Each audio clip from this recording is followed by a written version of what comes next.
Hello, hello mga kabsat. Magandang gabi po at ay ito na nga po na naman ang araw ng ating cooking show. Kauwi lang natin dito sa house at nag-prepare na po tayo ng ating lulutuin. Magtitinolang manok po tayo. Lalagyan po natin ng atay para sa ating fur baby. Tapos meron po tayong sibuyas, luya, sayote at meron tayong dahon ng sili na super gaganda.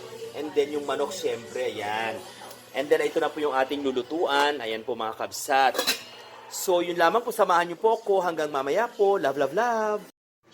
Hello mga kabsat. So, ayan, tapos na ating lutuin yung ating tinolang manok. Ito na po siya. Kakain na po tayo. Ayan, dinner na po mga kabsat. Umuusok pa yan ha. Alam mo naman, hindi ako nagluluto na hindi umuusok. Kain po. Tapos pakita mo rito yung saging anak. Ano mo naisipin yun? Takot kaya sa akin si kuya. Pakita mo yung saging dito. Relax ka na. Tapos may saging po tayo. Ayan. Kain na po. Let's eat. Sarap. Mayor, good evening po. Pwede ko ba kayo ma-interview Hmm. kahit kailan? Yummy. Kunin mo yung mga laman. Okay, time to do this. Medyo wala na ako ginagawa ngayon. Tungkol po ito sa road project niyo sa Sikya Manggahan. Sayote gusto ko rin eh. Kunin mo yan.